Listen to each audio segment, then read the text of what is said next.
ನಾವೆದ್ದೀವಿ ಇವತ್ತು ಮುಂಜಾನೆ 6 ಗಂಟೆಗೆ. ಯಾಕಪ್ಪ ಇಷ್ಟು ಜಲ್ದಿ ಎದ್ದೀವಿ ಅಂತಂದ್ರೆ ನಮ್ಮ ಕಂಪ್ನಿದಾಗ ಕ್ರಿಕೆಟ್ ಆಡಕ್ಕೆ ಕರ್ಕೊಂಡು ಇಡ್ತಾರೆ. ಅದಕ್ಕೆ ನಾವು ರೆಡಿಯಾಗಿ ಸ್ಟೇಡಿಯಾಗಿ ನಿಂತು ಬಿಟ್ಟಿವಿ.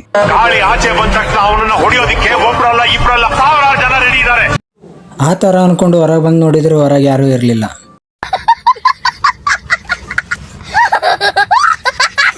ಅವಿ ಚುಚ್ಚಿ ಸ್ವಲ್ಪ ಹೊಡ್ಕೊಂಡು ನಾವು ನಡೆದ್ವಿ ಗ್ರೌಂಡ್ ಕಡೆಗೆ. ಹೋಗ್ತಾ ಹೋಗ್ತಾ ಬೇಜಾರಲ್ಲತ್ತಿತ್ತು. ಹಂಗೆ ಒಂದು ಸಾಂಗ್ ಹಾಕಿವಿ ನೋಡ್ರಿ.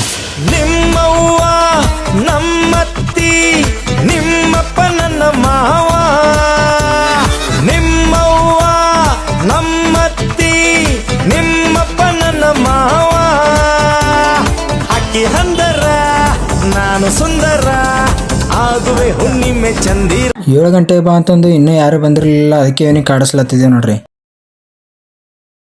ಇವ ಯಾರೇ? ಇವನೇ ನೋಡ್ರಿ ನಮ್ಮ ದೋಸ್ತ್ ರಮೇಶ್. ಎಲ್ರು ಬಂದ ತಕ್ಷಣನೇ ಗ್ರೌಂಡ್ ಸುತ್ತ ಒಂದು ರೌಂಡ್ ಹೊಡಿಯಕ್ಕೆ ಹೇಳಿದ್ರು. ನನ್ ಚಪ್ಲಿ ಎಲ್ಬಿಟ್ಟೆ? ಅದು ಎಷ್ಟು ಕಿಲೋಮೀಟರ್ ಇಂದ ಬಿದ್ದಾಗಿದ್ಯಾ?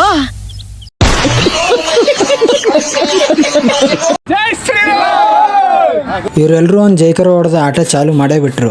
ನೀವು ಯಾವಾಗ ಆಡ್ತೀರ ಅಂತ ಕೇಳಕ್ ಹೋಗ್ಬೇಡ್ರಿ, ನಾ ಆಡಕ್ ಬಂದಿಲ್ಲ, ನೋಡಕ್ ಬಂದಿರೋದು. ಆಟ ಅಂತ ಮಸ್ತ್ ನಡೆದಿತ್ತು. ನಮ್ಮ ಆನಂದಣ್ಣ ರಿಯಾಕ್ಷನ್ ಹಿಂಗಿತ್ತು.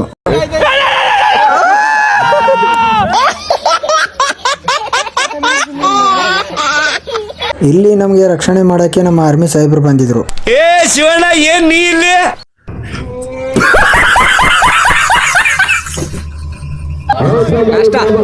ಎಲ್ರಿಗೂ ಆಟ ಚಿಂತೆ ಆದ್ರೆ ನಮ್ಮ ದೋಸ್ತಗೆ ನಾಷ್ಟ ಚಿಂತೆ ಆಗಿತ್ತು.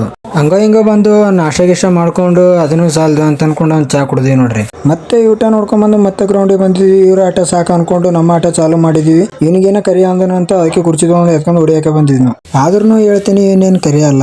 ಆದ್ರೂ ಇವ್ರಿಬ್ರು ಸ್ನೇಹಜೀವಿ ಇದ್ದಂಗೆ ಇವ್ರಿಬ್ರು ಸಂಬಂಧಕ್ಕೆ ಬೆಲೆ ಕೊಡ್ತಾರೆ. ಇಲ್ಲಿ ತನಕ ನಾ ಮಾತಾಡೀನಿ, ಇನ್ ಮುಂದೆ ನಮ್ಮ ದೋಸ್ತ್ ಮಾತಾಡ್ತಾನೆ, ಹೆಂಗಿರ್ತದ ಅಂತ ಕೇಳಂಬರ್ರಿ. ಮುಂದಿನ ವರ್ಷ ನಾನು ಏನು ಹೇಳಲಿಕ್ಕೆ ಇಷ್ಟಪಡ್ತೀನಿ ಅಂದ್ರೆ, ಮುಂದಿನ ವರ್ಷ ನಾನು ಏನು ಹೇಳಲಿಕ್ಕೆ ಇಷ್ಟಪಡ್ತೀನಿ ಅಂದರೆ, ನಾವೇ ಸ್ವಂತ ಟೀಮ್ ಮಾಡ್ತೀವಿ. ಇದ್ರ ಬಗ್ಗೆ ಕುರಿತು ಮಾತಾಡ್ಲಿಕ್ಕೆ ನಮ್ಮ ಜೊತೆ ಮೋನೇಶ್ ಅವರು ಇದ್ದಾರೆ.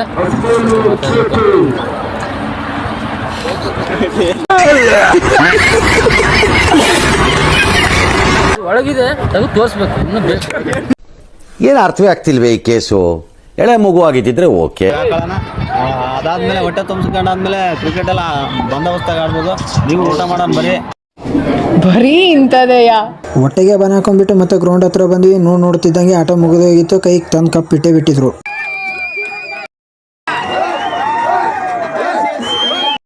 ಇಷ್ಟು ಹೇಳಕ್ಕೆ ಇಷ್ಟಪಡ್ತೀನಿ. ಓಕೆ ಫ್ರೆಂಡ್, ಬಾಯ್.